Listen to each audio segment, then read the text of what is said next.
the great Chris Rose, joining me here. Good to see you, buddy. Where's the other guy? What'd you do with him? Did you chase him out of here? I asked for a guy in a beard who is devilishly handsome, and look what I got. For goodness sakes. Where's Stefanski? Where is he? he? Around the corner. Can we get him? I don't know. I swear, he'll be here of, in 90 seconds. I don't think so. We sent some of our, I was going to say some of our best, some of our medium people after it, and we didn't get much for answers. They've been downgraded from honestly. best to medium? Yeah, very, very middling. This is what happens? It was a middling. We were trying to and trending down. No idea.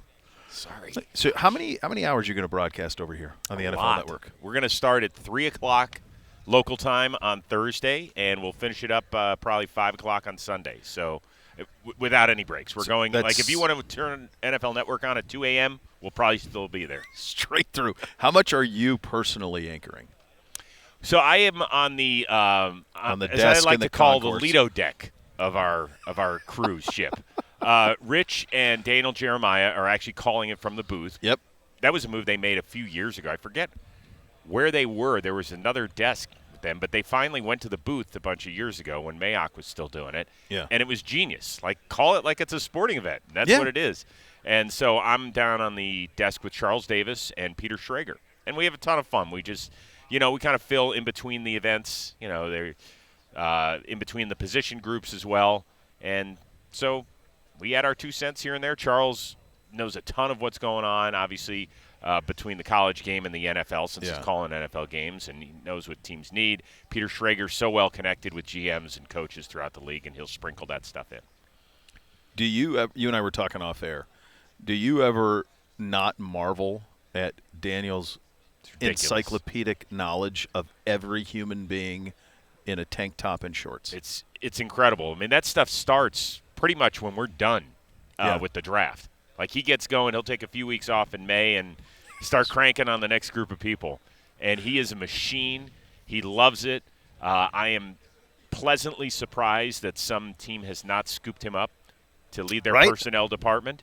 But I think, he's got 4 kids, and I think he likes where he lives in San Diego. Mm-hmm. So it would take an awful lot to pull him away from that. And he is just so good at this.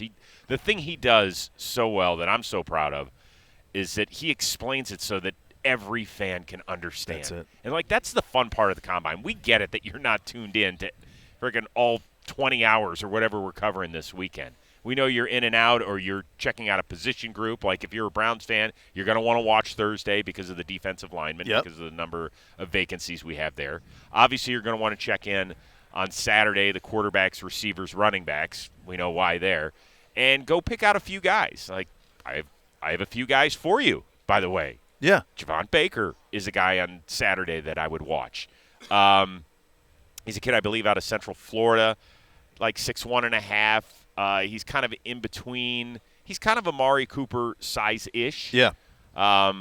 He doesn't feel as physically imposing as Cedric Tillman does. Okay. A little bit different to maybe round out that receiver room. Malachi Corley is a real interesting kid from Western Kentucky. He's a little smaller. He's not quite 6 feet, but super productive. In fact, I think the only guys who had more receiving yards than him combined over the last 2 years were Marvin Harrison Jr., Malik Neighbors, and Rome Odunze, and they're going to be the top 3 receivers taken off the board. So they're all in the top 10. I get it, it's Western Kentucky, but still, if you're productive, you're productive. Yeah, and I think so. Where you went there is what I think is, when you think about this offseason, and they did a big job already. You restructured Denzel. There will be more of those. That was announced today. There will be more of those restructures going forward. But then I think what it comes down to is, when you watch, the reality is you've got to deal with the Wizard in Kansas City. You got to deal with 15, and you got to go through him to accomplish your ultimate goal. And he's the top of it, but you got Allen and Burrow and Lamar and all of this talent in the AFC. And honestly, Chris, if you don't have an abundance of weapons, depth of weapons, it's a tough sled. And so it is. Defensively, they're going to have to do better at defensive. They're going to have to get new guys in there at defensive tackle. I think there's just going to be some guys who can't come back because some of the money is finite. But the weapon game is the game they need to be in this offseason. Yeah, makes sense, right? Yeah. I mean, even running back, because Nick is coming back and you don't know what that's going to be. Yeah. I thought Jerome Ford did a really nice job last year. And he can be a weapon, particularly if Nick returns to form, right? Then that changes the entire dynamic of that room. But, yes, they have to get better. They have to start hitting on some of these guys. Cedric Tillman's got to grow up in front of our eyes. David Bell made progress last year. He's got to be better. I mean, the Browns have kind of given these mid-round picks almost redshirt years, and not a lot of teams do that. Yeah. So we need to see these guys get going here. Yeah. Some have, and some have fallen by the wayside. And if the Browns are going to improve on what was a very, very fun season to watch, those guys have to get better, and we do have to continue to add. Yeah, the receiver room has, in my opinion, has got to get better. And part of that is also like unlocking Elijah Moore. I know this is the last year of his rookie deal. Yeah. I thought he was going to add a lot more than he did, and I think there's more to give there. It was interesting, too, because the game that Amari was out with Flacco, then you saw Elijah look like what we thought he would be consistently. So I think that's the other part of it, too. We are. It appears that under coach we are, and I'm curious how much Ken will factor into this, and we have a great deal of success, 2-time coach of the year, all of those things, but we are a 1-read, 2-read offense. First guy's open, throw it to him. Second guy, and then we don't get to third and fourth very often. If you look at how our game logs go, a lot of times it's 2 guys, it's Chief and it's Amari with the lion's share. We need to distribute that a little bit. I'm sure that's one of the factors in what they're doing offensively this offseason. I would imagine. Plus, it doesn't feel like outside of Chief and sometimes with Cooper that we're a big yak team. No. Right? No. Like, who's the best yak team in the NFL? The Niners. And they have been, it feels like, for 4 or 5 years. Yeah. And so they're putting their guys in a position to not only catch the ball but do something with it afterward. That was the thing I was expecting out of Elijah Moore that I didn't see enough. Like, it was catch it, and then that was kind of it. Maybe 2 or 3 yards. But where's the play where he catches it and he's gone? He adds another 30 to the play.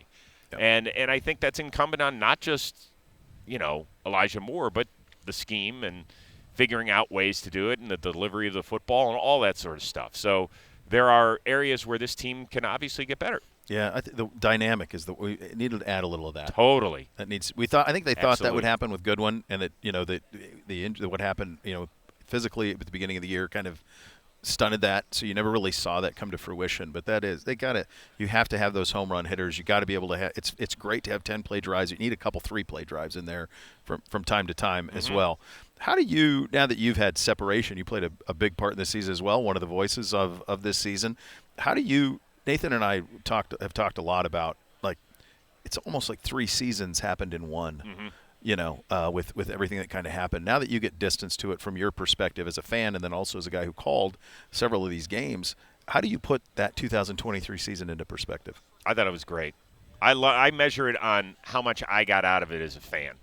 And my kids I have 2 boys that are 23 and 18. They haven't had a lot of these seasons. Yeah. I mean, we're talking about a full generation now of Rose kids.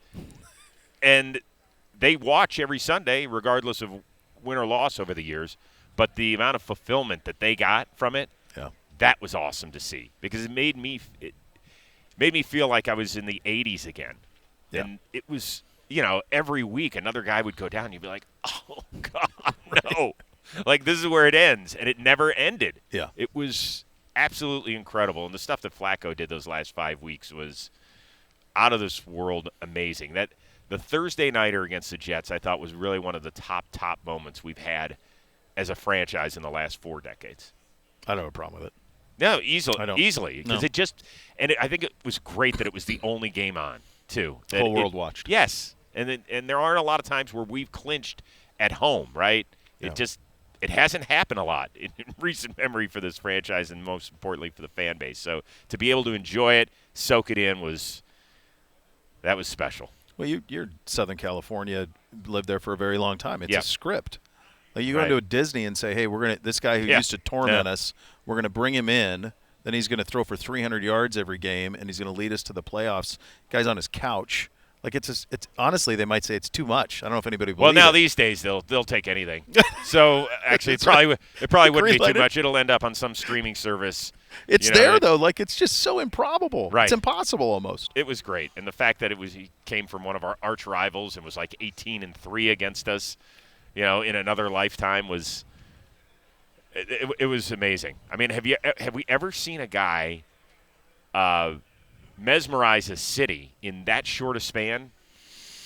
The only thing I could think of was like, and I'm going to date myself, not for you, but for some of the audience, old reference lost on young listeners, a little bit of, there was a little bit of Linsanity. Yeah, there was. No question. Remember Jeremy Lin with the Knicks where he had like that month. Now, it was different because Jeremy Lin wasn't a Super Bowl champion. He didn't torment the Knicks. He didn't play for the Celtics. Right.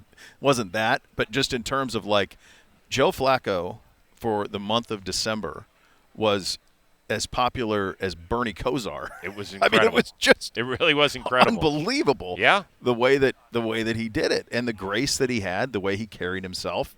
It was incredible. Just leadership, everything, face of the franchise stuff. And it was like such a short period of time. Like we were talking about, the Deshaun injury, and somebody asked me, like, I'll never forget doing that show. And Nathan and I have talked about it before. Like I felt like I was presiding over a funeral with the Deshaun injury. It was like the season's over. Like I know. We'd already lost Chubb. We'd lost Conklin. Like how much, right?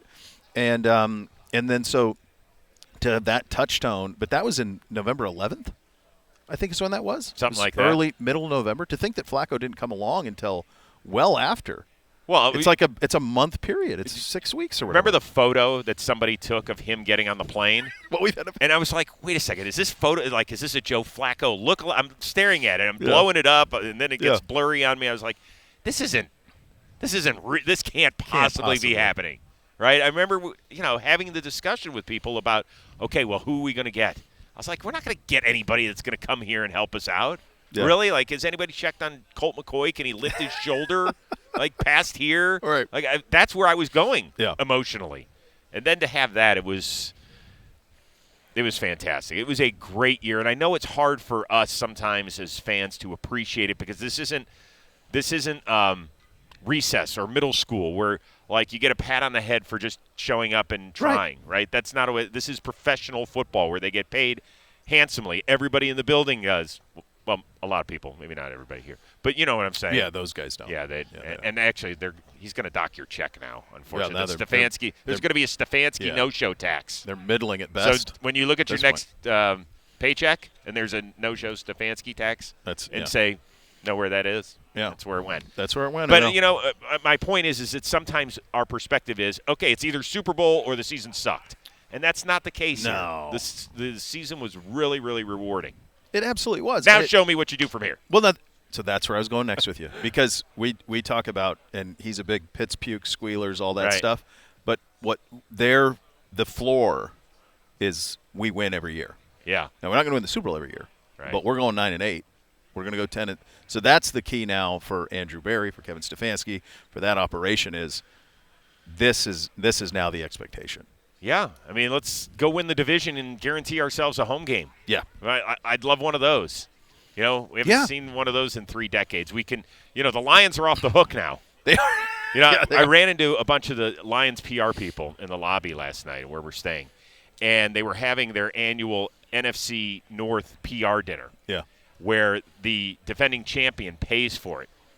And so Detroit's motto had been until last night, eating free since 93. And so now they had to have this huge great tradition. Right? And now they're like, what do we do? Like, what do we do when the check comes? We have to take it.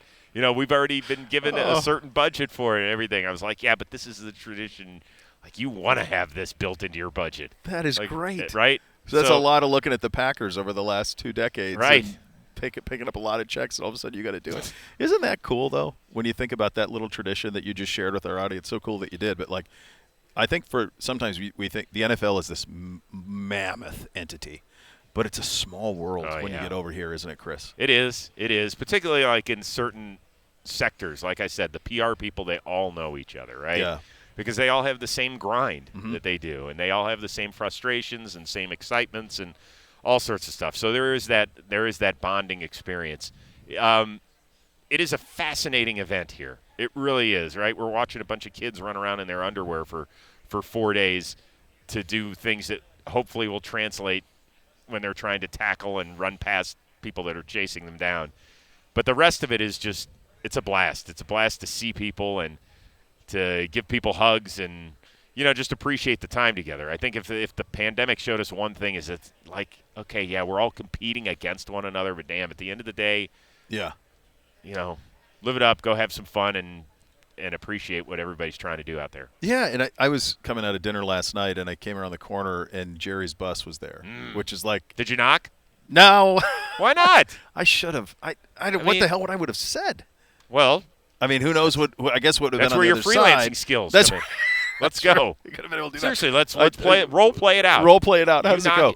I mean, you're going to be out. Mr. Jerry, big fan. Yeah, just said, Big hey, fan. you know what? I bet my friends that they said I wouldn't knock, Right. and somebody would answer or and I said there's no way that they'll let me on the bus, and so that's your next in. I think so, and I also think that if somehow I could have gotten Jera, that we would get along famously, because I think anybody who leaves their son behind while they chopper from facility to stadium because they don't have time to wait, that's my type of guy. No question. That's my guy. I hope the three little ones are listening to They that. got to hear. Right? That's what's going to happen. You get left behind, boys. Well, I mean, listen. Lock in. Hey, if Pops is wealthy enough to go get that chopper and leave me That's behind, right. fine. That's true. That'll be their comeback. I'm good with that. Give me a timeline on this week. We've got the Fields news that you're waiting on, right? I think the conventional wisdom is it'll be Caleb. They'll trade him. Yeah. And they should, by the way. And how quickly, right? So there's that one. Well, Ryan Poles said yesterday that we'll do it before free agency, and so that's the middle of March. You think it'll take that long, or do you think it'll take, like you saw the Instagram post from last night, right? Yeah, I did. Don't know what that is. It could have been business manager. I mean, this is social media stuff. It's right. hard to parse I mean, it could have been that they got the reservation at the restaurant they wanted. He said, "I'm going home." Right? Maybe that's a great restaurant. Could have been. Yeah. Yeah. That could be it. So we think he's going to the Falcons? It's got to be, right? I mean, as a guy who I rooted for him big at Ohio State and love what he did, I want him – he's had all these coordinators. He was in one of the worst spots you could be put in as a rookie quarterback. I just want him to be put in a place where he can succeed and show his best. To me, Atlanta's talent would check all the boxes. Now, they're going to have to build an offense around him, and they're going to have to let him do what he does, which is run the ball and throw it deep. Yeah, but that's the spot to me. I mean, where else would you want him if you were rooting for him? So you have to kind of follow a little bit of the coaching lineage here, right? Yeah. So Zach came from – he's running the offense down there under Raheem Morris.